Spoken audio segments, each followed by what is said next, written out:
On this episode of Derelict Depot, we put this engine in this car. So check it out. It's going to be fun.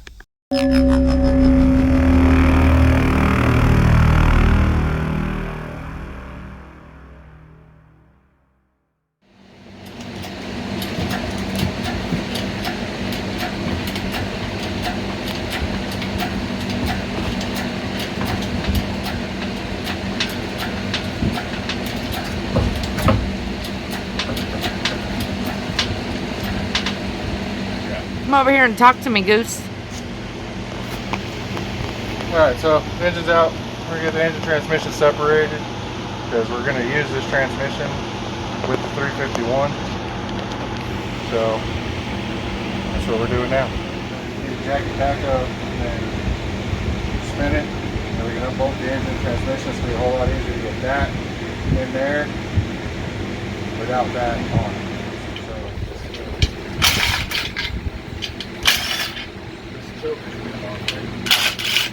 Yeah, we need a choke. We'll run an electric.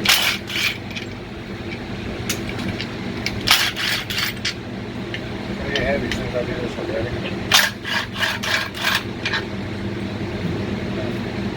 Kind of walk it back a little bit.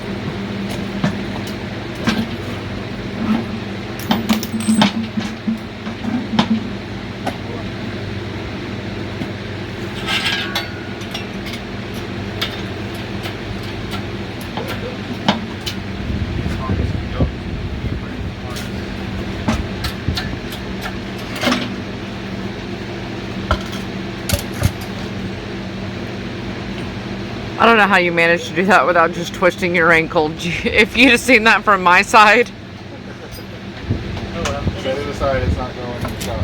Okay. Right there is fine. You don't have to carry it all the way up. You got to carry it back.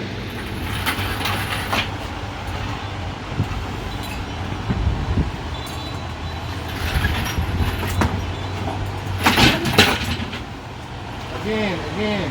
Liam made his Wheaties today. We'll see in just a second. Nope, not gonna happen. You had that off-brand, didn't you?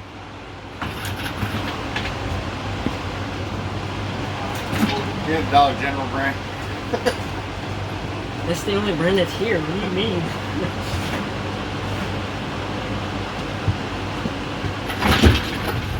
Watch the wheels go in the crack.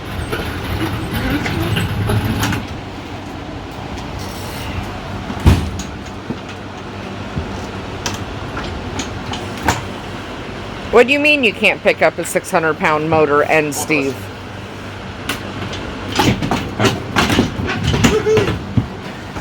Teamwork makes the dream work. This engine right here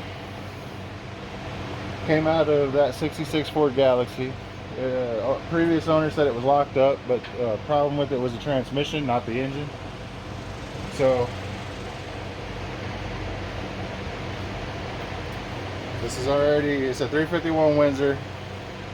It's already bored 40 over. It's got a crank's been turned down 20 thousandths, oversized bearings. It's got a either an E303 or F303 cam in it. It's got 1.7 rocker or roller rockers, the whole 9 yards. So that's why it's going in my car. That's why? No. Because Momma ain't gonna use the power. I will. New shiny pan. I like new shiny parts.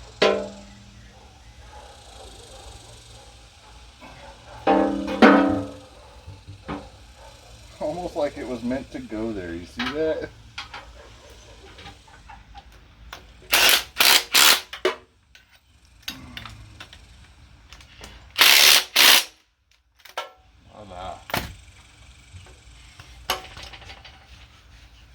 That will work. Hercules, Hercules.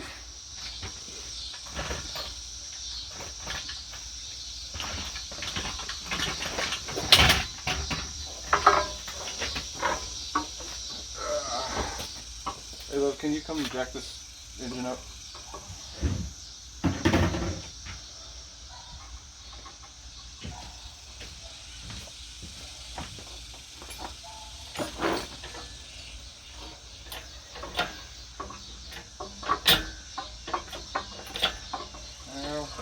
More? One little bit. Alright, right there.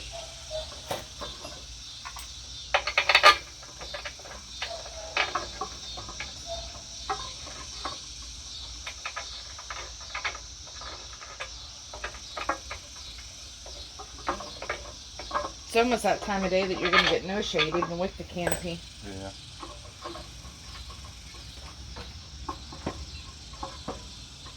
Actually, a little bit more. Just one little. Alright, right there.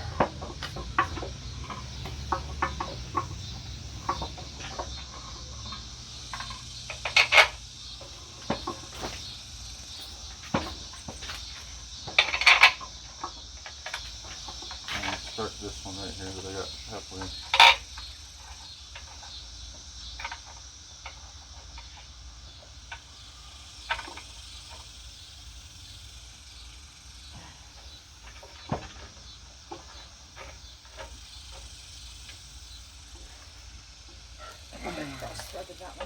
Back out just a second. Okay.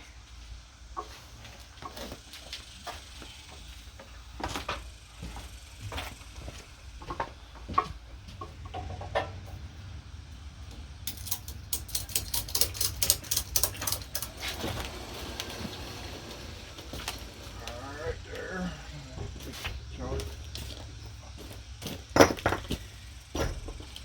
That's all the further you want it?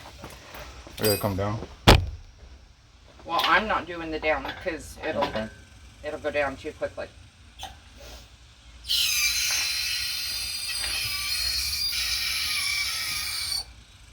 Oh, hitting on the pan now.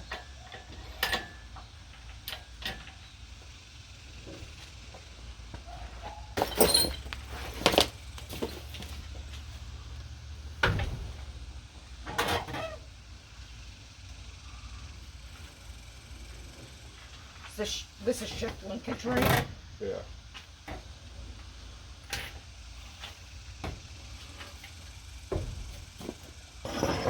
I'll sit for a sec there. Okay.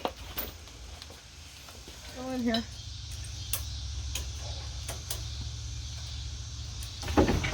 There she goes. I really appreciate everybody coming by and stopping watching me fiddle around and work.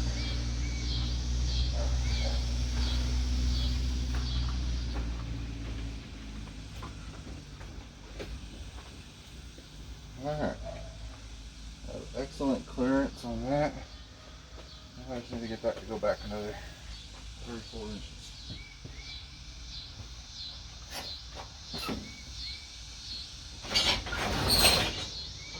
And that's what I figured. Did you just start wiggling it from the inside? Yeah. For those of y'all that don't know, an AOD does not fit into a 49 Ford without a little bit of persuasion and a sawzall or a cutoff wheel. What I'm liking about these motor mount adapter kits already is they're slotted to give you a little bit of adjustment room.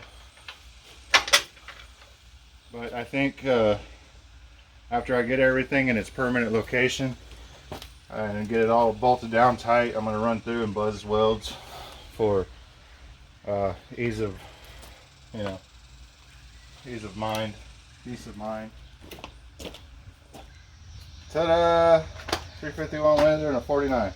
I don't know how it is in your states, but in Kansas, you can go to an antique store and buy the correct year license plate. See, like this one's a 66.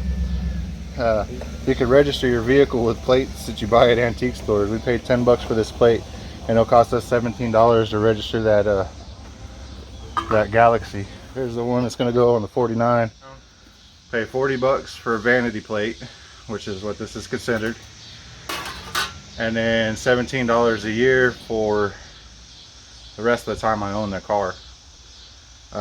This car, this 49, I don't have a title for it, but I do have a bill of sale. So I got to go and get it. Once I get it all together, I got to take it to the highway patrol, get it inspected, make sure it's not stolen, which even if it is, it's well past the statute of limitations, and they'll issue a title for it. It sat in either a wheat field or a corn field for 60 years. What was on this car was last registered in 1959. So figure, let's say 60, 70, 80, 90, 2000, 2010, 2020. That's 63 years that this car was sitting, 64 years that this car was sitting. And she wasn't really that bad off. Had a little bit of rust down the quarters on the behind the wheels, and in front of the wheels on the driver's side. This side rocker, the passenger side rocker, needs a little bit of love, and this driver's side rocker needs to be replaced. But everywhere I've looked is out of stock on sheet metal, so I'm gonna have to do like I did the rest of the patch panels and cut them out of an old hood or an old fender or something. I have a couple 82 Mercury Capri fenders in the back that have the same radius in it, so I'll cut the fender up and then use that as my quarter, as my rocker panel for the driver's side and the passenger side. But other than that, she's solid. I mean, besides the hack job I did on the floors are pretty cut up right now because transmission doesn't fit. But there's a place down in Oklahoma City called Shoebox Central that has a raised transmission hump for these 49 and 50 and 51 Fords and Mercuries to fit the AOD and the T5s and all that stuff. So I did price one the other day. It's about 160 bucks. We're gonna get it ordered at the end of the month and get that coming in. I just found out there is a local car show here in town at the end of September, and that's my goal. In the Galaxie that this came out of, which is that car right there, 66 Galaxie, it's got full air ride. That car is going to get fuel injected 5.0 for Mama's ease of peace. We're not quite sure what transmission we're going to go with in it.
Ta-da! Ford engine in a Ford car.